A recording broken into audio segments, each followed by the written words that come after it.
Okay, Becky.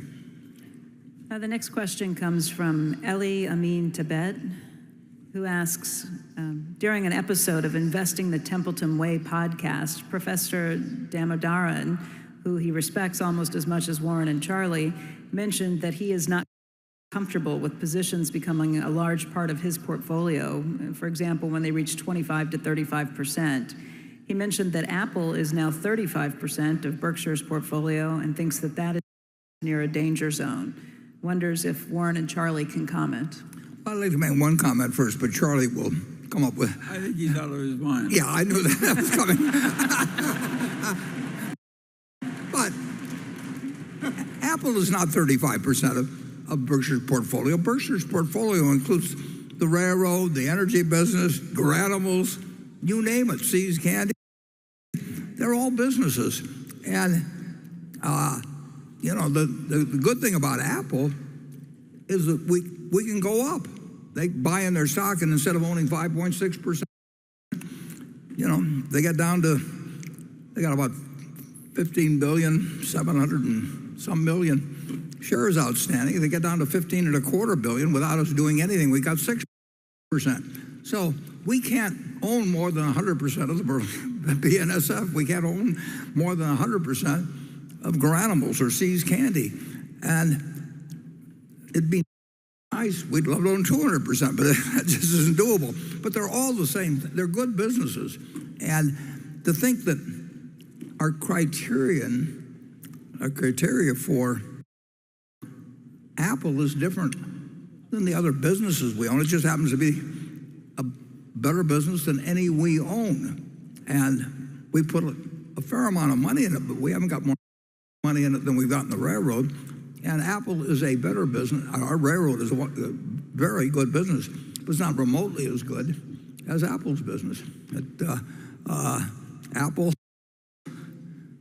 has a position with consumers where they're paying, maybe they pay $1,500 or whatever it may be for a phone, and these same people pay $35,000 for having a second car. And if they had to give up a second car or give up their iPhone, they'd give up their second car. I mean, it's an extraordinary product. We don't have anything like that we own 100% of, but we're very, very, very happy to have 5.6 or whatever it may be percent, and we're delighted every 1/10 of a percent that goes up. It's like adding $100 million to our earnings. I mean, our share of the earnings, and they use the earnings to buy out our partners, which we're glad to see them sell out too. The index funds have to sell out. They bring the number of shares down. And,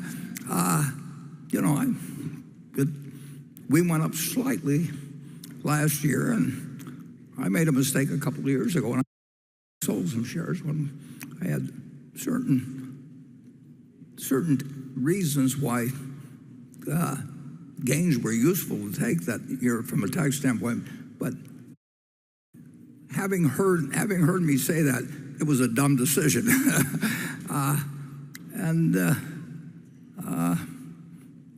Charlie, you've already given your comment about it, but we do not have 35% of Berkshire's portfolio. Berkshire's portfolio is the funds we have to work with.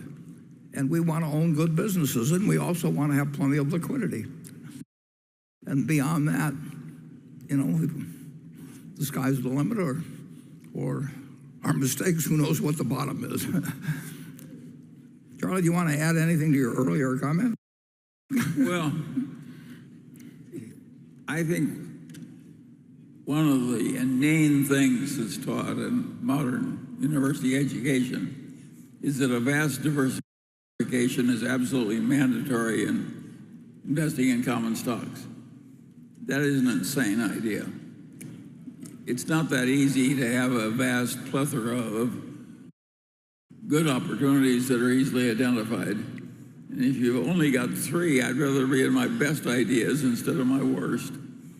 And now, some people can't tell their best ideas from their worst, and in the act of deciding that an investment already is good, they get to thinking it's better than it is. I think we make fewer mistakes like that than other people. And that is a blessing to us. We're not so smart, but we kind of know where the edge of our smartness is. That is a very important part of practical intelligence. And a lot of people who are geniuses on IQ tests think they're a lot smarter than they are. And what they are is dangerous.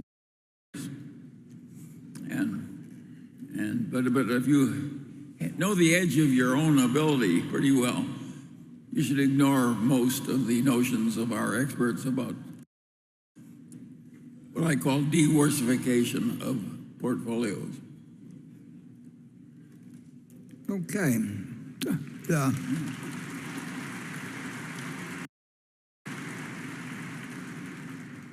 Station 9.